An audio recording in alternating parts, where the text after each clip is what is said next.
আসসালামু আলাইকুম, সবাই কেমন আছেন? আলহামদুলিল্লাহ, আপনাদের দোয়া আমি অনেক ভালো আছি। আয়াত মমস ব্লগ দেখার জন্য সবাইকে স্বাগতম জানাচ্ছি। এই কিন্তু আবার কেক নিয়ে বসে গেছি। এটা কিন্তু ডিমের যে সাদা অংশ সেইটাই ক্রিম বানিয়েছি। এই যে আমার কিন্তু কেক তৈরি হয়ে গেছে। এখন আমি কেক তৈরি বলতে কেকের যে বাটাটা সেটা তৈরি হয়ে গেছে। এই যে আয়াসোনা দেখেন পুরো হাতে মাকে পায়ে সব কিছু যার চেহারা মেখে ফেলছে এইখান থেকে একটু একটু করে নিয়ে নিয়ে। আমার কেক কিন্তু বানানো হয়ে গেছে, তবে কিন্তু বলা হয় নাই কার জন্য কেক বানিয়েছি। কেক বানিয়েছি আমার হাজব্যান্ডের জন্য, মানে আয়াতের বাবার জন্য। এই উপলক্ষেই আর কি কেকটা বানানো। এই যে আমার কিন্তু কেক নামিয়েও ফেলেছি, আবার ক্রিমও তৈরি করে ফেলছি। এই যে কেকটা আমি কিন্তু স্লাইস করে নিয়েছি। এখন আমি ক্রিমও তৈরি করে দিয়েছি। এখন আমি কেকটাকে সুন্দর করে ক্রিম দিয়ে কী করে ময়দা সুন্দরী বানিয়ে নিই। তাই কেকও ক্রিম দেওয়া আমি শুরু করে দিয়েছি। জানেন তো, যে কোনো জিনিসে যদি মেকআপ লাগেন না, সব সুন্দর হয়ে যায়। ঠিক তেমনই কেকেরও ভিতরে ক্রিম দিয়ে ময়দা সুন্দরী বানিয়ে দিই, দেখবেন কেকটা কি সুন্দর হয়ে গেছে। এই যে আমি দোকানে কেক বানাচ্ছি, আয়াতের বাবা আর আয়াতের ঘরে দুষ্টামি করতেছে। আয়াতের বাবা ছিলেন যে তোমার মেয়ে অনেক দুষ্টামি করতেছে, তাই আমি ঘরে এসে দেখতেছিলাম, আর আয়াত ওইরকম দাঁড়িয়ে গেছে।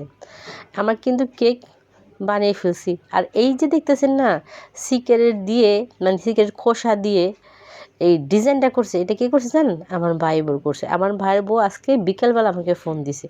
ফোন দেওয়া বলতেছে, আজকে তো ভাইয়ার জন্মদিন, তুমি কি কেক বানাইছো? নাহলে আমি একটা কেক আনি, আমি একটা কেকের থিম দিব। আচ্ছা বাবা দিও, তোমার যেহেতু বোনের জামাই তুমি থিম দিতেই পারো। আমি কি না, তোমার কেক আনা লাগবে না, আমি কেক বানিয়ে ফেলছি, তাহলে থিমটা যখন দিবা তুমি, তাহলে আচ্ছা দিও তোমার মন মতো। ও মা, সে থিমটা কী দিয়েছে এই দেখেন। আমি তো দেখে অবাক, আমি এটা কী থিম দিলা? এইটাই তো মনে রাখার মতো থিম দিয়েছি, যে সারা জীবন আমার মনে রাখে যে আমি এই থিমটা দিয়েছি। এইখানে তোমার কোনো বিষয় না, দুলাভাই আর শালার বউর বিষয়।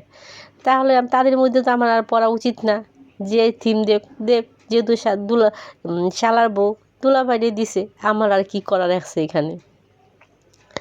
ওদের খুশি আমি খুশি, যেহেতু আমি বড়, ওদের খুশিটাই আমি প্রাধান্যটা দিই, কারণ আমি বড়। এই যে আমার ভাইরা কিন্তু আসছে কেক কাটার জন্য। ওই যে বলেছিলাম যে কেক বানিয়েছি আর এই থিমটা সে দিবে, তো বলেছিলাম তাহলে বিকেলে আসো। বিকাল বলতে মানে সন্ধ্যার পর বলছিলাম, কিন্তু তারা আসছে কটা জানেন? তারা আসছে রাত্রে 9টার দিকে, কেক কাটছে 10টার দিকে।